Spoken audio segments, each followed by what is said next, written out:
So this is the second call just to discuss collateral onboarding and specifically the MIP6. Yeah, stay but don't talk. That's another option.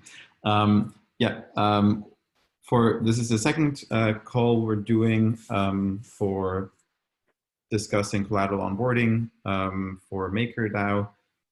Specifically, I think just to seeing how we can adopt the MIP6 process for adding new assets. There's a few applications that we can talk about.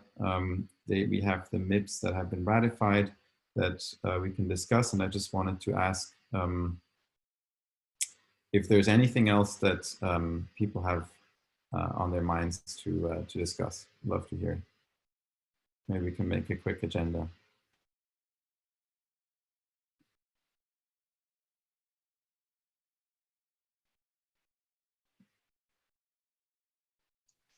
I was obviously thinking we just sort of discuss some of the applications and see how that goes, right? Yeah. So I think maybe long person, I would, I don't have the link handy right now, but you created this post tracking all of the MIP6 applications. Just going to the forum. Oh, wait, I have. Maybe you want to post it in the chat. Yeah, I just have, yeah. For everyone. You did actually. Oh, yeah. Cool. Collateral status index. Yep. Yeah. So we have. How many do we have right now? And how's it looking? I think 11, unless I've missed some, which hopefully I haven't. So long term, are you thinking of just going through through all of them? Should we talk about just the domain green light and sort of what is left to do? We can do, maybe it's better to see if just anyone wants to talk about anything in particular, because going through the 11 might be a little bit dry. But does anyone want to talk about anything, like any specific proposal?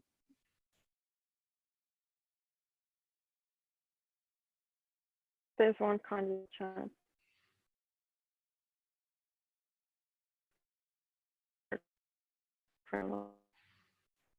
So then let's so I mean, we're happy to talk about the two that we have proposed. Also happy to talk about any others. What proposals have seen the most activity recently, and which ones might be interesting to start with? All right, so I mean, by reply volume, like DBTC, Uniswap V1 tokens have had the most responses. Then I think the Centrifuge, your guys' stuff, the Centrifuge stuff. Mana has seen a couple of people discussing, mainly one person discussing or complaining. Okay. Is the fiat token and the just the other US dollar stablecoins that are being considered right now? This is a separate process that is sort of pre MIP6, right? Where they are a topic in the governance call this week. Is that correct? Should we go through these as well, or? I believe so. I'm not sure how much. Yeah, so TUSD has an app, for example, but I think it's also going to be discussed in that call. So there's a subset of them. No matter the blockchain that you're on. Frank, can you? Cool. Thanks. Yeah, so there's some that have apps that will be discussed, and there's some that don't have apps that will be discussed. Okay, cool. Yeah, then maybe let's start with Uniswap and TBTC first. Let's just go down. Should we go down by a list of sort of the most active ones? Yeah, that seems like a reasonable idea. Is there anyone on the call that would like to start sort of with TBTC or comments or would like to lead the discussion around TBTC? Give an update. what's going on.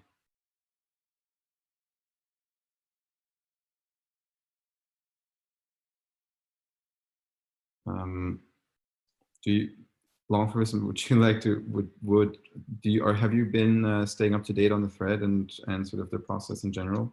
Yeah, I've been like, yeah, I've been watching it because it's been somewhat contentious. Yeah, so I mean, so to summarize the thread, like obviously there's the application there. One of the developers, I think, on the project, or the head of the project, Matt, has been answering questions and things. We had a guy from I think Ren BTC asked some pointed questions. So I get the feeling there's maybe a little bit of history there. But yeah, so I guess topics related to whether to onboard it or not. In general, people seem to think like yeah, like this, like we wouldn't want a more decentralized version of a Bitcoin token when we're taking wrapped Bitcoin. I think most of the hesitation is around like timeline, from what it seems. Like, obviously it's not launched, TBC hasn't launched yet, so there's some like, I'm not skepticism, but like there's like a kind of feeling of like, kind of let's wait and see and like leave this for like some time to make sure that it all works before onboarding it. I don't know if anyone else has thoughts on that. Nicole? So, I mean, it is, I don't know, I keep sort of one personal opinion I have, and I think that's, and I've heard a lot of people in the risk calls and just in general repeat that I like is just the concept of saying with the appropriate debt ceiling and stability fee, right? Like even the riskiest asset can be added to Maker and add liquidity and add diversity, which is what will make the system as a whole more stable. So I wouldn't say, oh, like take an asset that has no history, no market, and this not even live yet, and start onboarding it and start onboarding it into MCD. But I'm very much of the opinion that as soon as there's like I don't know a few weeks of transactions that especially given the team behind TBTC that has been pushing it forward, has a bit of a reputation as like something that's safe to try. It can be done with $1 million debt ceiling. It can be done with less than $1 million debt ceiling. We already have the oracles for Bitcoin. We have we sort of know how it works with WBTC. So like I think it could be a fairly easy and short process to start trying it out. So don't see it. I see that as like the sort of the way in between. So the compromise, we could call it. Yeah, I think that makes a lot of sense, right? Like, this is definitely like a position, I think, like at least some large minority of the community share, that we can onboard anything, right? It's probably more than that. Most people probably think that. But, like as long as there's, so yeah, like again, like how long we kind of want to wait, if we even want to wait at all, is something that like is still to be decided, right? Like I think the green light polls will give some insight to that, maybe. Like at the very least, we can see whether people want it in general or not, like soon. It's probably worth noting that there's going to be like some level of like domain work as well, which is not like instant. So there's going to be like a lead-in period anyway, I think. Was there already so like I'm jumping back to like the MIPS process and just in general, is there already any indication by the like different domain teams on sort of how they're planning on going through these 11 MIP6 proposals and starting to give the domain green light, or has that happened for any already? Right, so it hasn't happened for any yet. I know Nick posted a kind of Oracle methodology post in which he kind of discussed this a little bit. Mm-hmm. The kind of criteria that like his team would use to kind of to sort of consider whether it's worth like the sort of ordering and doing in like the ordering in terms of onboarding things. I don't think we've heard anything from smart contracts yet. Do I have that Mariano? No. And then yeah, the rest team is kind of in a bit of a gray area at the moment in terms of ratification. So.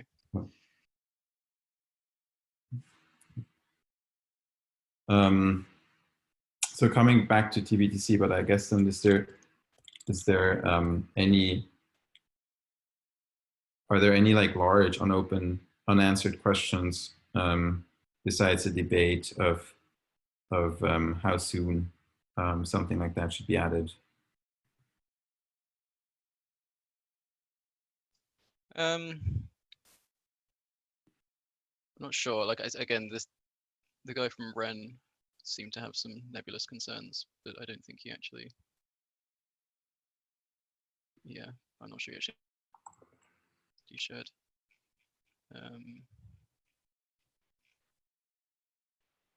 Okay.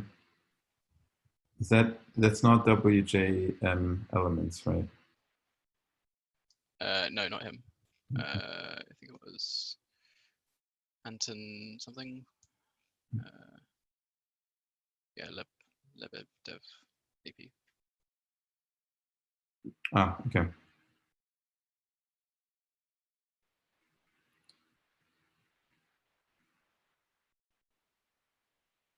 Cool. Okay. So then like so just to summarize, maybe the TBTC, if there's anything, well, before we summarize, but is there anything that people want to talk about for TBTC? I think we could talk about having lower collateralization ratios, better LTVs, because we want to bring on collaterals to restore the peg, and I think it will be more attractive to people also with WBTC if there was a more higher LTV or a lower collateralization ratio. Is that, it's an interesting point. I wonder what that would mean for it with the current, like, do you think that is I guess the question is it safe, is 150% collateralization ratio for ETH appropriate for Bitcoin? How much are they correlated? And if it is, then why? I guess maybe like it's probably something that Cyrus and the rest and the rest of the risk team and the debate and the risk calls is probably covering. But would you say that specifically for Bitcoin or TBTC, that's something you think we should that should be considered? Yeah, I think so. TBTC.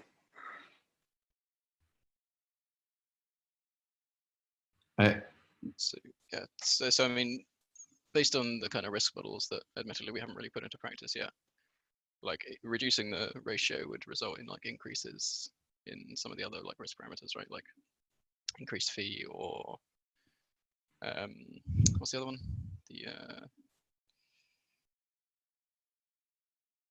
The liquidation penalty. Yes, thank you. Yep. So do you have any thoughts on like what the trade-offs would be? Well, yeah, there would have to be other parameters that were set more conservatively, but I think that that a lot of these risk decisions are intertwined with overarching business decisions about the peg. Like sometimes we have to be more aggressive in onboarding collateral to help for the peg. Yeah, for sure. There's definitely like monetary policy considerations as well. Kurt just made the point in chat where you can also we can have like it's possible to have multiple like packages for collateral types, right? So you can have TBTC A, TBTC B, TBTC C, right? Like, and they can all have different like risk parameters set at different things as long as they all trade off to be the same level of risk, right? Well, that's the idea. Has the idea come up to add an ETH-B collateral type with like a lower collateralization ratio and the stability fee, or something, or like a higher penalty fee, something like that? Yes, that definitely. So one of the interesting things about ETH is that none of the current parameters are based on like actual analysis, right? They're just kind of like shot in the dark things. So it's possible we could like reduce like all three for ETH if we decide that it's less risky, right? Or if the model spits out that it's less risky. So this has been discussed before, adding like an ETH-B as well with a small ratio.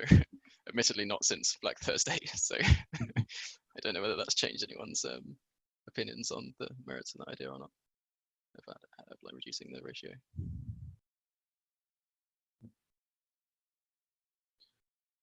Yeah, it's. I mean, in theory, would an ETH-B need another, like, it would be interesting to see where this is going. I mean, at some point we need to be able to get away from 0% stability fee. It's not, I don't think that's sustainable, or should be sustainable.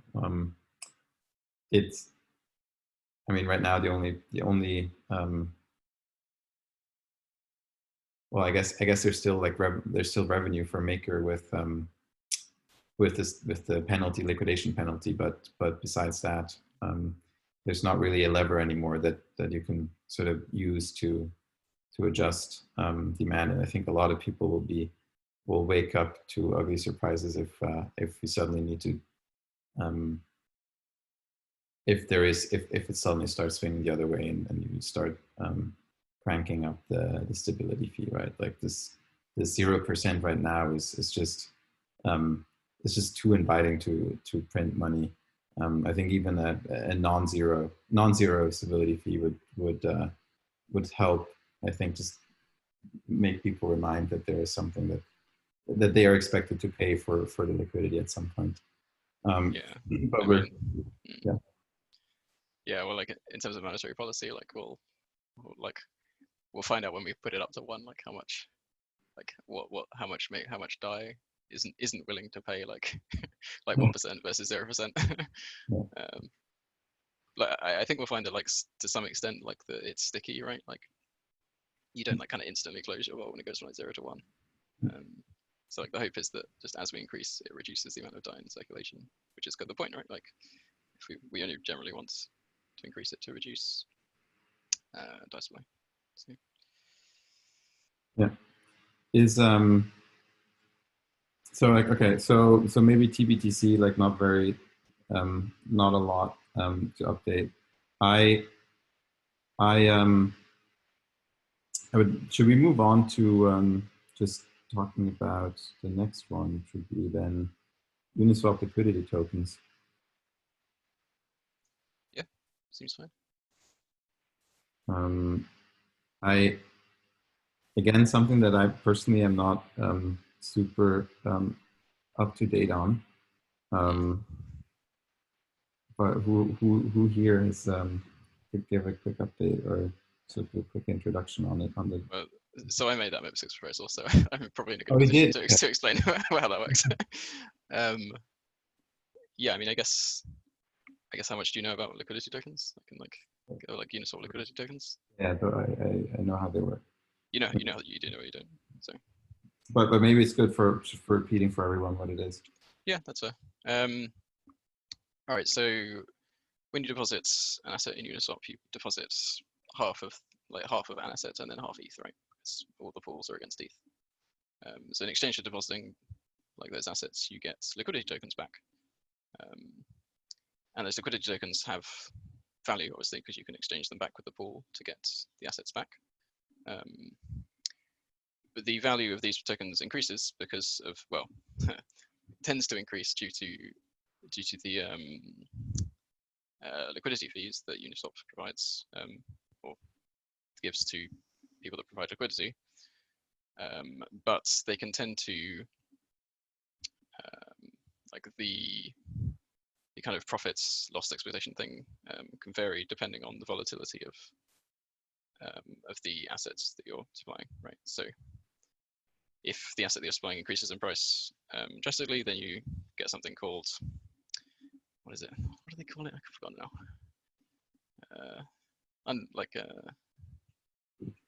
No, it's gone.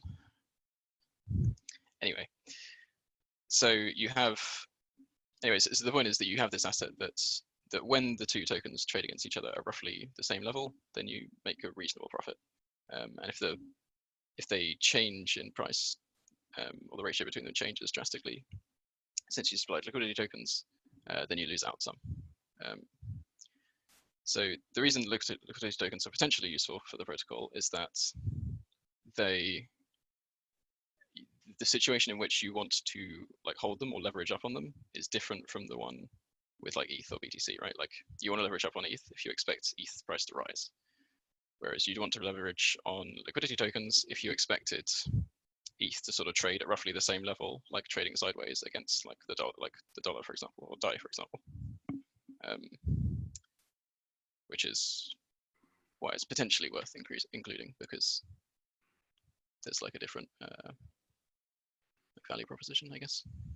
So how do you, so if a pool is, so the, like the way, you're really, like when you're buying a liquidity token, you're buying the amount of, you're buying an equal amount of the collateral type plus ETH, right? Equal in value, yes, depending on the current like exchange rate between them, right? Yeah, whatever at the exchange rate that Uniswap has for that asset at that point in time. Yes. Are like, what are the oracles saying? What is the idea for oracles on this? Yeah. And like, So, which Uniswap V1 tokens would you propose actually to add? So this proposal was specifically for ETH, like ETH DAI tokens, which sounds a bit weird, but if you think it out, it ends up being not a terrible problem. It's a bit awkward in terms of UX, but it's kind of fine.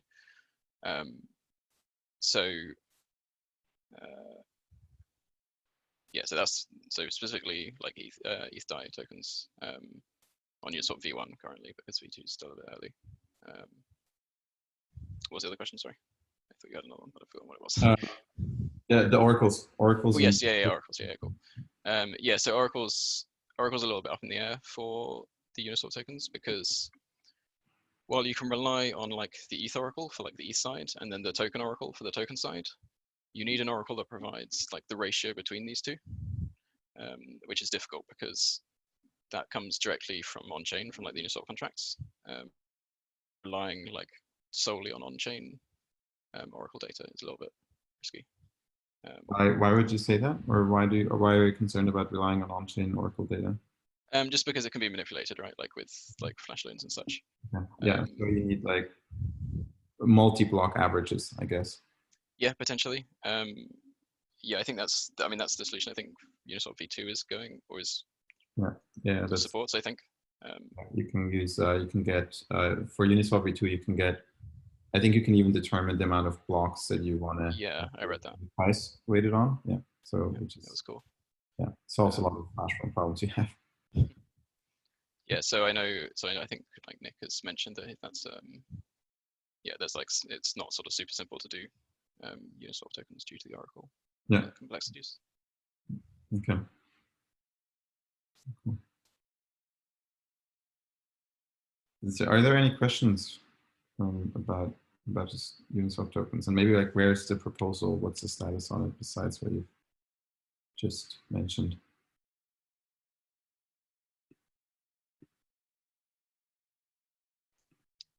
Sorry, how do you mean? What's the sort of status? Yeah. What's the status like? Pretty much the same as the others, right? Waiting for domain green lights and community green lights. They're all pretty much in the same position at the moment, because I started basically counting the timelines, the sort of like there's time requirements defined in the MIPS, right? Saying like community green light happens at this time and domain green light has to happen in this amount of time. So that started counting from when the MIPS were ratified, because that seemed like a reasonable time to do it from. So Yeah, and I think we should have we should be able to get to the first poll within the next couple of weeks, right? I think before the end of the month, if I'm not mistaken. Get to the next what? Sorry. The next actually the first green light poll. Yeah, the polls should all happen. Like I think it's the last week of the month, like the last Monday of the month. So we should see like all 11 of them go up then. Yeah.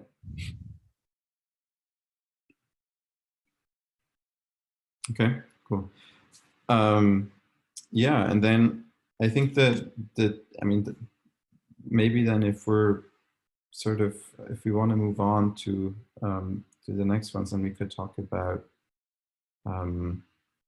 paper chain and console freight, if that's okay with everyone. Yeah, works for me. Cool. So Akiva mentioned you wanted to learn more about the legal framework, just so we can have maybe a little bit of a structure and all that. Like, are there other questions about the assets we're bringing? Like, should I do a quick introduction on just generally how they work? Is there something that you would you want to ask on for wisdom?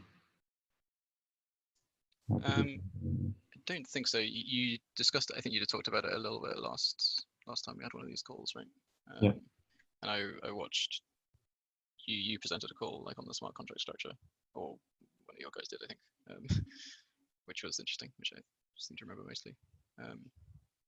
Is there anything like specific for the console freight version that is different from the like regular, or like the sort of defaults that you presented previously? I think no, I think not really. This like we've obviously been working a lot on just scaling and sort of deploying these contracts, setting up the legal framework. But I think like maybe one interesting topic is just this question of like, so the contracts we're building give out individual loans to the asset originator based on non-fungible tokens that represent some asset, right? It's an invoice in both examples. And so we actually, I think the interesting question for Maker is, well, like, do you want to price the portfolio based on just a market price of, do you want to price the drop token based on the market price that you could find in a public market, or do you want to price it based on a portfolio pricing methodology that sort of just looks at all of these NFTs? Because presumably, if all of this is on chain, you can actually look at the NFT collateral and see exactly what is going on. And that's the thing that we've been working on and doing just some like maybe calling it research is a bit exaggerated, but been talking to different credit underwriters, people from the financial world that have been pricing portfolios, because we believe that if we can get to a point where both Maker and our own contracts price NFTs and look at a deterministically derived price for the portfolio based on sort of how the collateral is made up, we have a much more robust system. So that's like one topic that we've been working on, and then sort of in conjunction with that, just how we will integrate with Maker, because I think sort of when you think of other collateral types, right, there are three there's sort of the issuing entity of a token that can be an ICO project or like a stablecoin issuer like USDC, Circle, or with TBTC, it could be this decentralized network of keepers that, or I don't know how they're called, but these nodes that mint TBTC, right? With and then the other entity is the borrower. And so for Maker to, the way Maker works today is that I have ETH and I want DAI, therefore I go to Maker and deposit my ETH and I get DAI. The difference actually with sort of both console frame and paper chains, like the tokens that we are working on, is that the asset originator, which is what we call these entities that have relationships with individual borrowers that want to usually borrow fiat. I think we're not quite there yet where everyone in the world wants to borrow DAI. So like we're like the console frame and paper chain, like both give loans out in USD, right? They create these assets and they are actually the ones that want to go to Maker directly and list their token. So there's not necessarily this third party in the middle that buys the token from the issuer, which in this case is console freight, and then goes and deposits it in a CDP. And there's a question around what is the conversion rate, to use a marketing term, from owners that hold drop token to drop token holders that want to generate DAI with those drop tokens and leverage it, right? So this is one thing that we've been working on, is just really actually creating an adapter that connects our contracts to Maker, where like when an NFT gets added and sort of therefore the value of the portfolio gets increased, you can mint new drop token, give those to Maker, and in the same transaction give DAI to the borrowers directly. And that actually is, so now you are like, you're looking at these different collateral types and you're saying, oh, like console freight's drop token supply is maybe a few $100,000 or a few $1 million worth of tokens. That means that doesn't mean that, oh, like you're seeing a conversion rate of 1 per mil, which it is, 1 per mil, which it is with BAT, for example, right? There's a 400,000 BAT DAI outstanding in BAT, backed by BAT, whereas I think the market cap of BAT is around $300 million.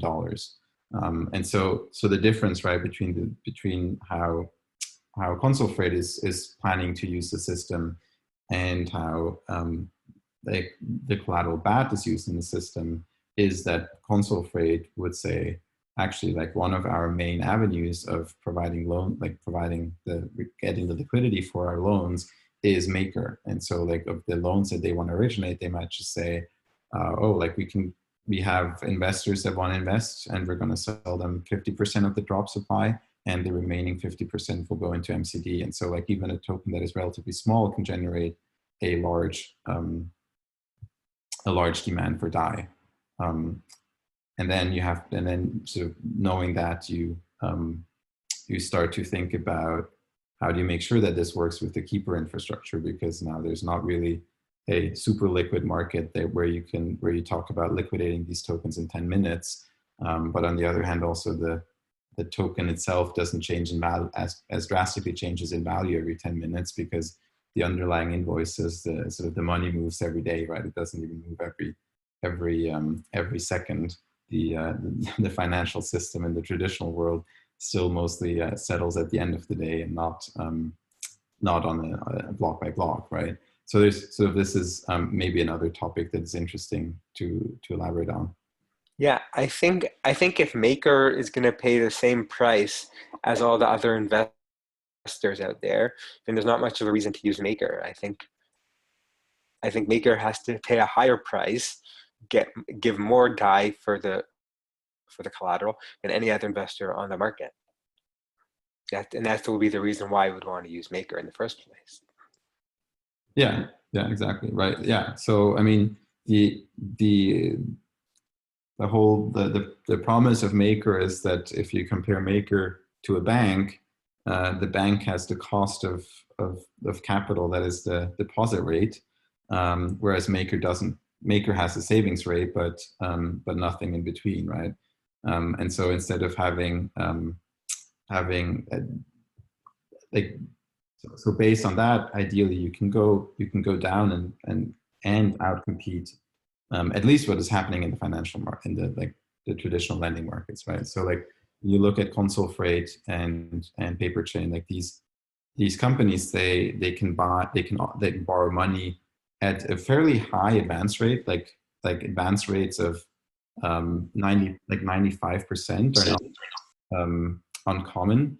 So like for both console freight and paper chain, like $100,000 invoice would be advanced at 95%, which is something that I think sort of coming from the maker side or from the crypto side is like something that seems very scary, right? But then the interest rates actually, on the other hand, are much higher than what at least what we've seen in recent weeks or months in DeFi, which like those rates are in like the high single digit or sometimes like double digit ranges. And so with both console freight and paper chain, like we can easily outcompete traditional lenders if we offer a stability fee somewhere between 7 and 10%. And so I think that's like sort of the interesting aspect around these collateral types.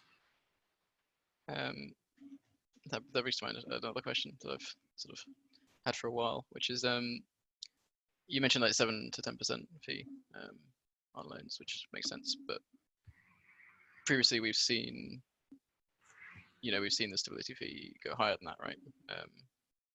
Especially at certain times of like extreme bullishness on like ETH and things. If like for like monetary policy reasons we end up increasing it above that, how does that affect, I guess, like drop holders, I guess, or like what's, or you guys, or console freight, I guess, who are managing this? So if Maker needs to raise the stability fee, you would force.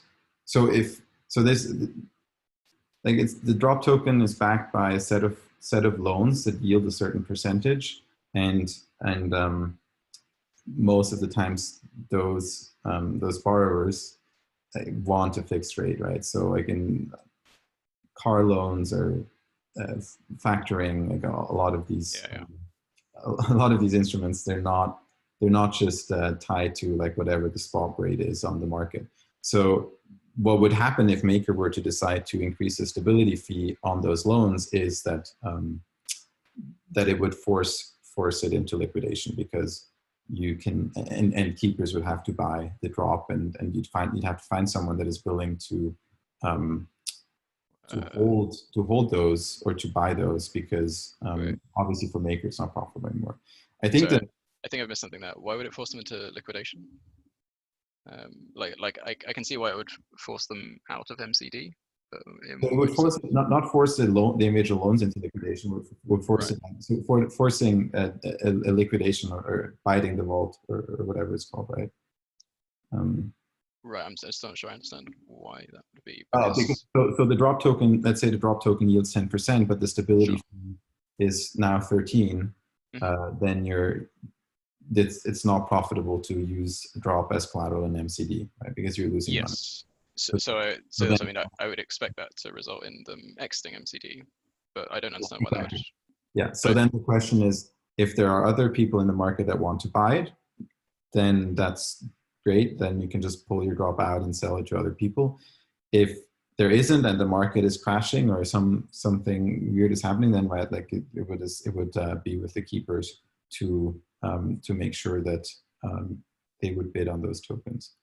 But a lot of people have anticipated this problem, and that's why, you know, people like my company, we've designed interest floating to fixed. So we can take vaults and make them fix that DSR rate, so they can lock in their interest. Yeah, it sounds potentially useful for this. I mean, the other thing, right? Like you can say is like you had to raise the base stability fee for ETH in like huge ETH bull runs, and like I think this can still happen. But do you really want to do that? Would you really want to kick out several or make it unprofitable for a lot of like other assets, uncorrelated asset, if one asset class is exploding, right? So like maybe actually a better idea in the future in these situations is not trying to get to use the stability fee lever, but either use the base stability fee, but just adding a spread on ETH and I would actually even say that if the collateral backing DAI is more diversified, then there's less of a correlation with ETH in an ETH bull run where people will be printing DAI to leverage ETH and therefore putting a lot of sell pressure on DAI, right? And so the hope is that this is not as common of an occurrence anymore, just when like one asset class is going crazy, that it'll require a huge sort of raise in stability fee. And with the only thing that the thing I guess where it can become an issue is with the DSR. If the DSR rate needs to be used, the DSR needs to be used to enough to incentivize people to hold DAI. Yeah, because I think the kind of like default thing we would do, like absent other factors, the DSR and the base rates like in tandem, I think, right? The argument against like, sort of doing individual changes for individual packages in the past has been that as MCD expands, like that's quickly going to become like untenable, right? Like we can't do that for like 20 packages, like 50 packages, 100 packages.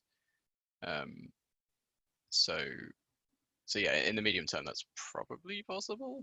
Maybe. I mean, the DSR makes it a little bit more awkward, right? Because you have an issue if the DSR rate is like higher than the stability fee on anything, really, or a small problem. I think if we're at that point, right, like Maker will become hugely unattractive for a lot of people to actually borrow in at that point. Then like that is something that can hopefully be fixed with the DSR. I also remember that I think those huge ETH bull runs where that did happen were I think pre DSR, right, or pre MCD.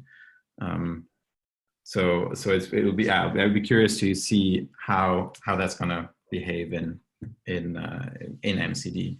Yeah, it's kind of tricky because in that situation, like we want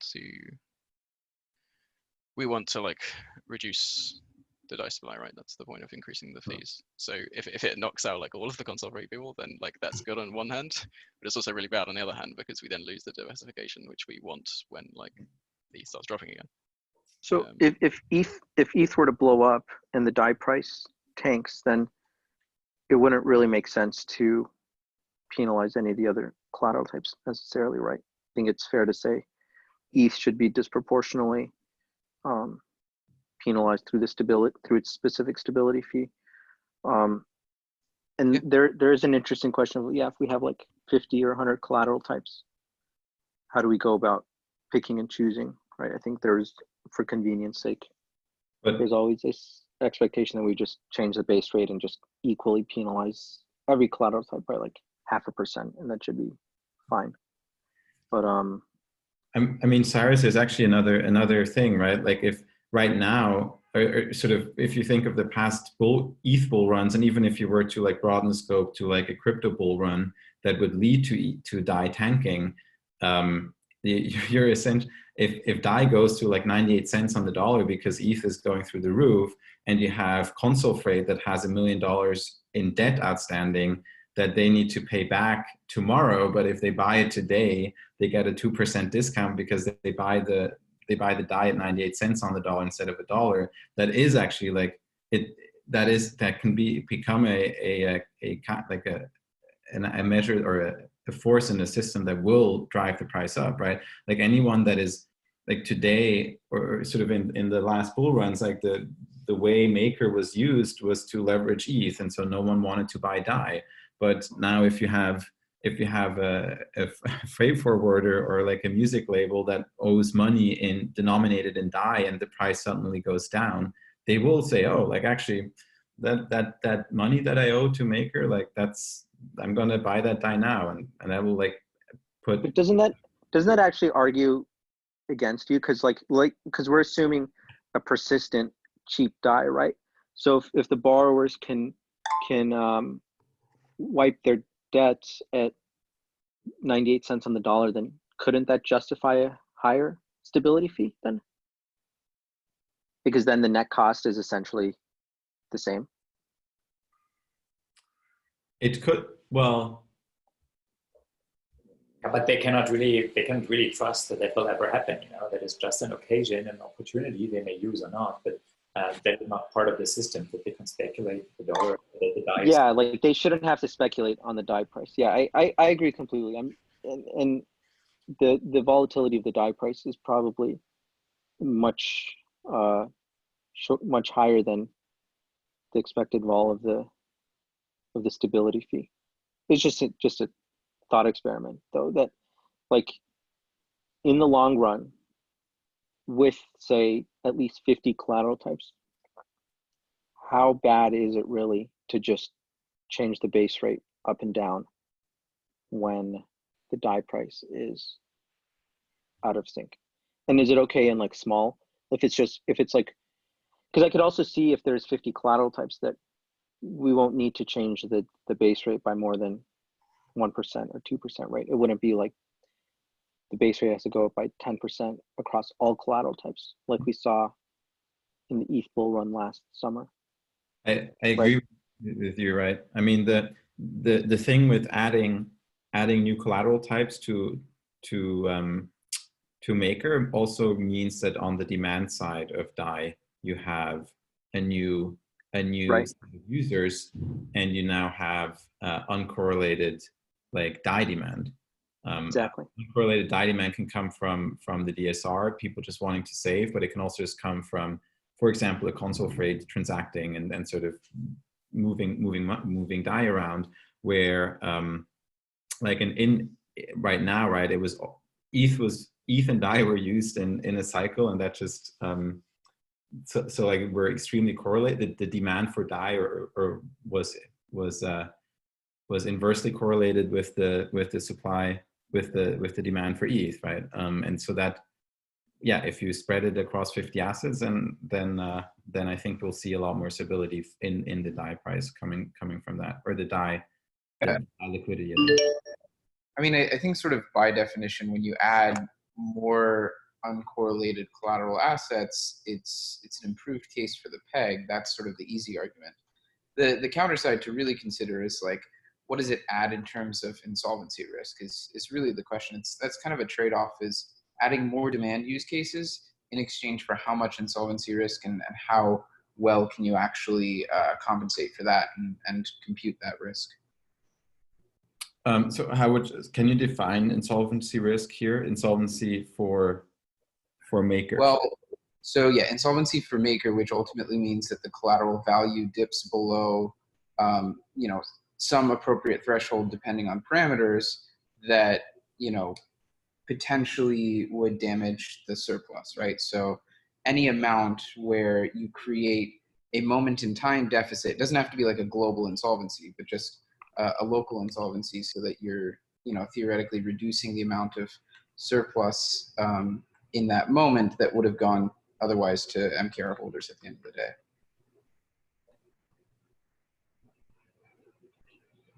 That's really the trade-off. Yeah. I mean, it is, right? I mean, the most basic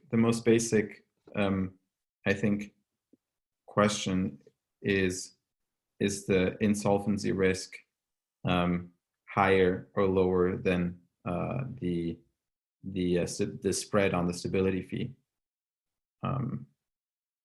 that would be the purely mathematical way of saying, okay, like if this collateral type is contributing 5% spread over the DSR over a year, and it has a 5% risk of default over that same year, of complete default over that same year, that would be a net zero, a zero sum game, right, for maker. And if you evaluate the risk to be less than whatever you think the spread is that you can charge on the DSR, then you're making profit as an MKR holder. Well, so it's not quite that simple, I would say. So if you consider ETH as a perfect example, there's three main things to consider. One is global insolvency risk. The second is market volatility. And then the third is utilization and stability fees. So if you have a large quantity of debt for a given collateral type that's outstanding for a long period of time, but is also regularly paid, that's your sort of ideal scenario in terms of generating stability fee. If something is not heavily utilized, it's not going to generate much in terms of stability fee. Or if it is heavily utilized, but it's rarely paid back, then those stability fees are sort of out of pocket for a longer period of time, and time value of money, they're reduced value. So that's how to think about stability fees, I think. But the other factor to consider there is volatility, right? So certain crypto assets, when they're used as collateral, they're very volatile, and so they generate revenues via liquidations as well, right? So at the end of the day, if you're having ETH be a very volatile asset and you have, you know, large quantity of liquidations at like a healthy pace, that's additionally generating surplus, you know, to add to the system. So that actually has been a source of surplus, I think, historically, that's overshadowed things like stability fees.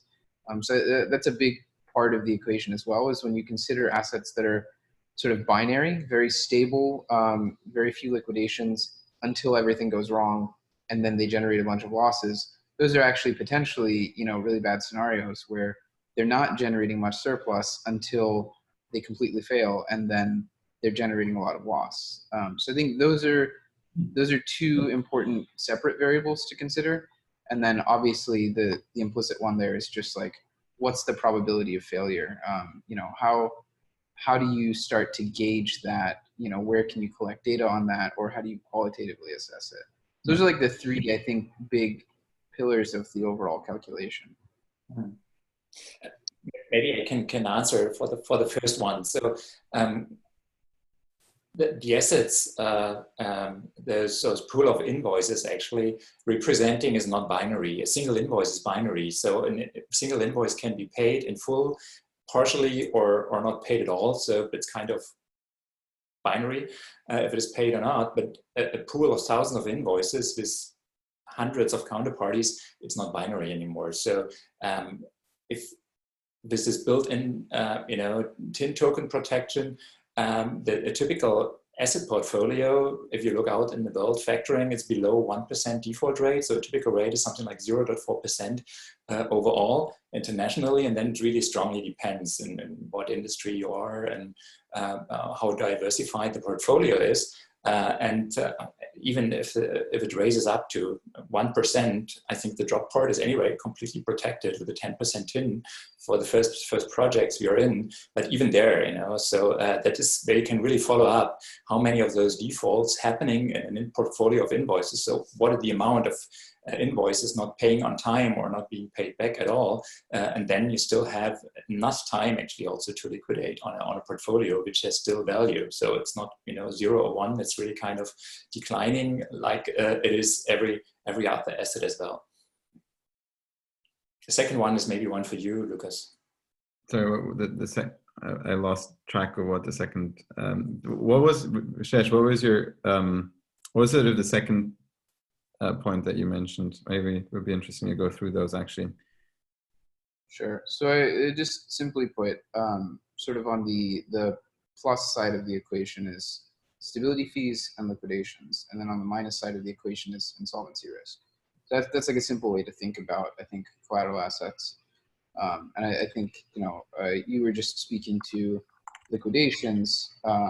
So I guess the flip side is how much utilization is expected, and sort of the frequency of repayments, et cetera. Yeah. So in theory,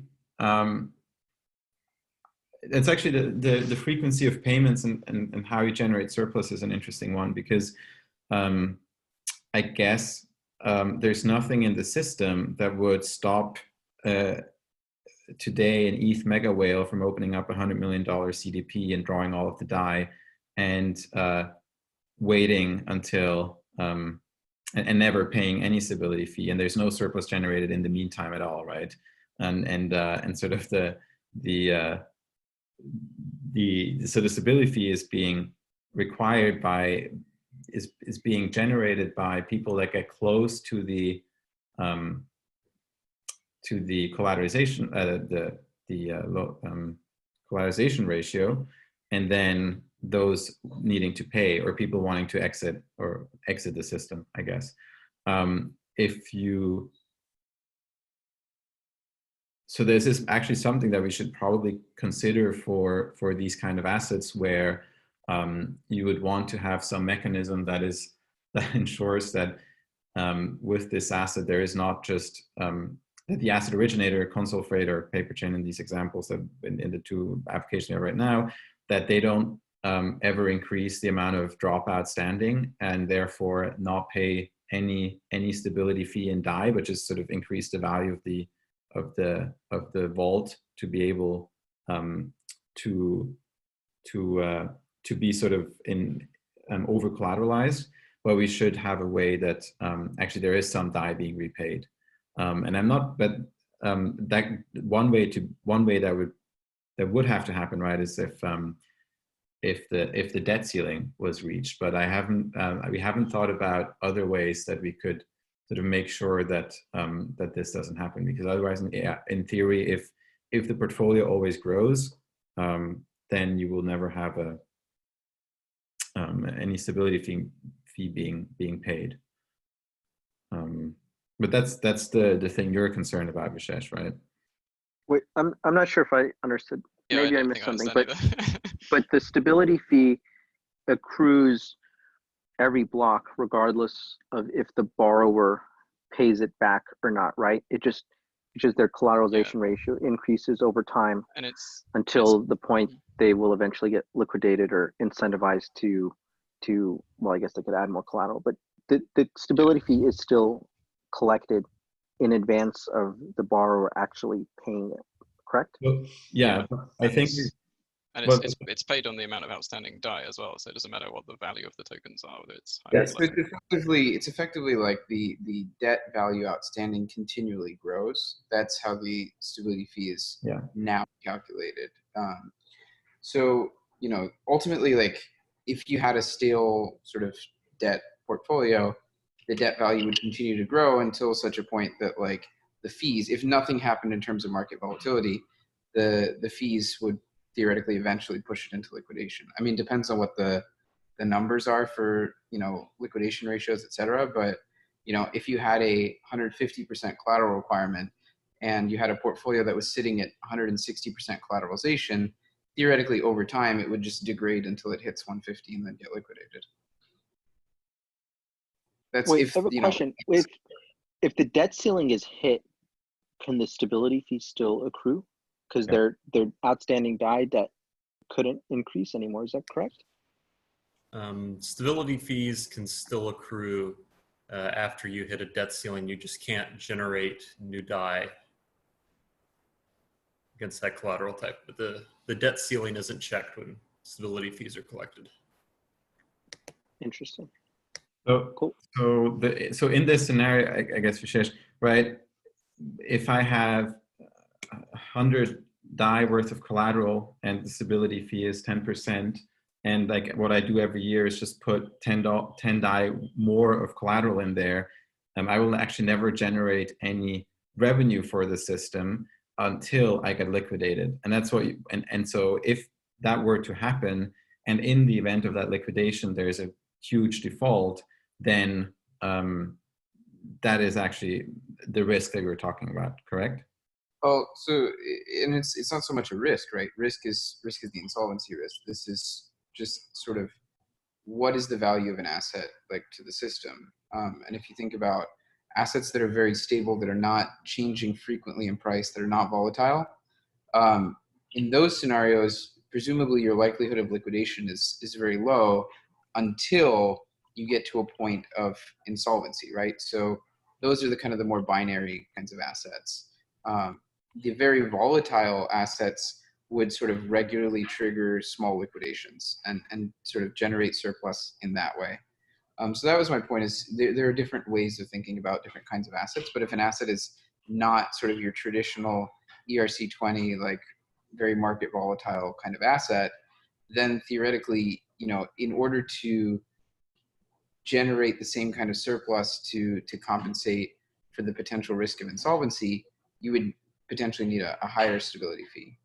So that those are kind of the trade-offs to think about, I think, is when assets are more volatile, they're actually generating more surplus via liquidations, at least based on what we've seen so far.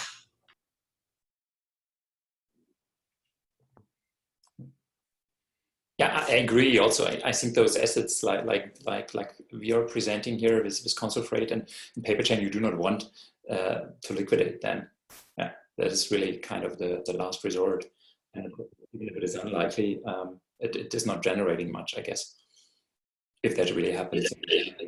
Yeah, and the success of those liquidations, like, very often boils down to liquidity, right? So who is willing to participate in liquidations and at what prices? That's the biggest, I think, determining factor in the success of potential liquidations when they do occur. So that's another very important factor to consider.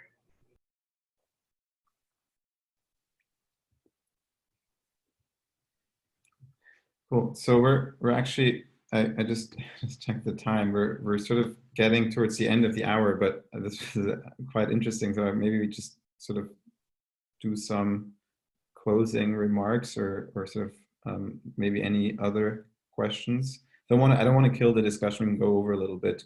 But yeah, Long, you just said that you learned something. That's good.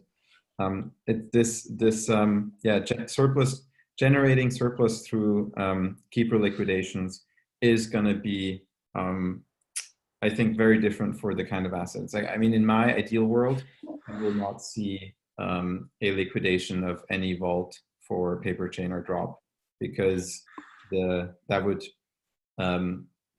show that the stability fee that Maker was charging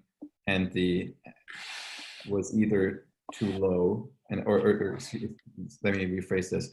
That would mean that the interest rate being paid by the borrowers is too low to cover for the risk required, or there were other factors like defaults that were not being able to be properly modeled, and it sort of would most likely force this whole asset class into liquidation. Meaning, at that point, the asset originator would stop issuing new loans, sell off the portfolio as quickly as possible, and redeem anyone that has sort of outstanding drop in DAI. And so at this point, so if that were to happen, or sort of, we're creating a model that should give you a US dollar stable return, and so if that were to happen, right, that would be a failure of the model, and so because of that, those assets are actually less profitable for Maker, because we're not trying to get liquidated, and so the DSR spread, I guess, needs to be, or base stability fee spread needs to take that into account. There are, of course, other advantages that might be worth more than just the surplus being generated, but yeah, I think that's an interesting perspective, Vishesh. Thanks for bringing that up. Cool. Was there any other sort of topics? We sort of went a bit all over the place in the last half hour, but I think it was super interesting. Yeah.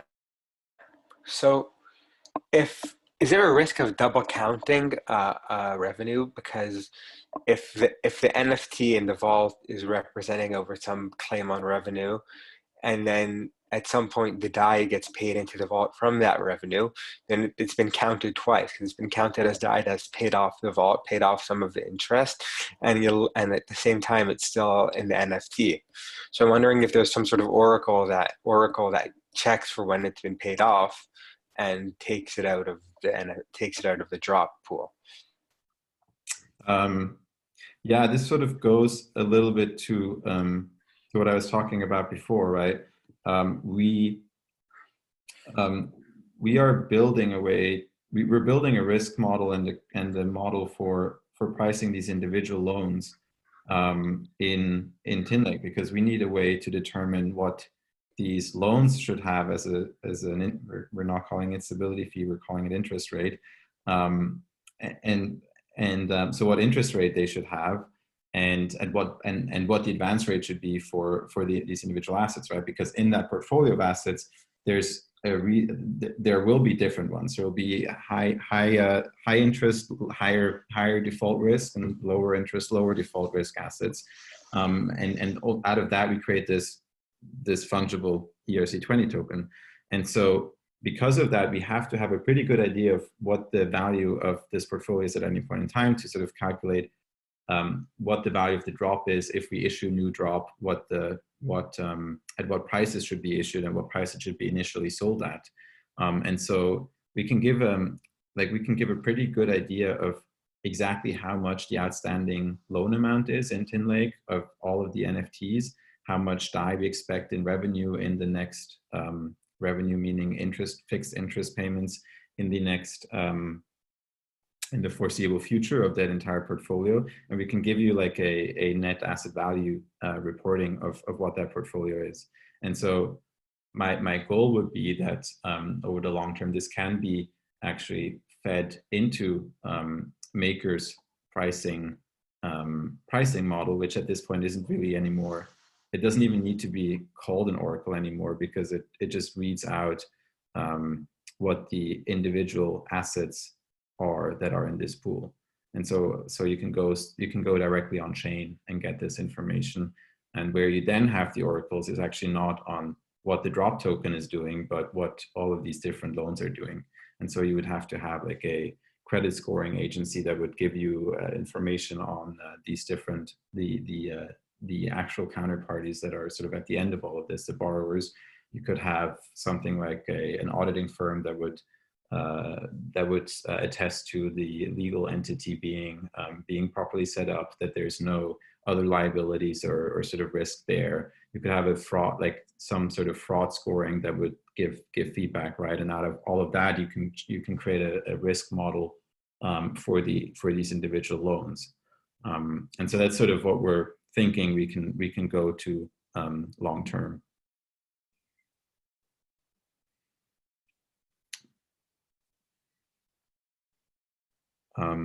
Yeah, does that sort of answer your question, Akiva?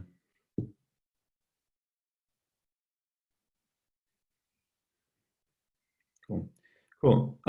So yeah, I think we're sort of coming to the end of the hour. I maybe just quick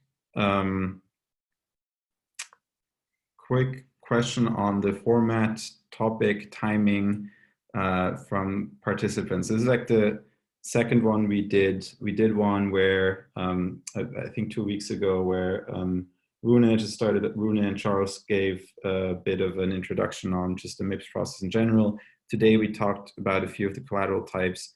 I'd like to do these calls not just to push our own agenda as Centrifuge, but just to sort of start a discussion around collateral onboarding in Maker. So if you have any comments, I'd love to incorporate them, either like just shout out now or sort of give feedback later, and maybe we'll set up another one as we're getting closer to the like I would say maybe in 2 weeks, as we're getting closer to the first vote.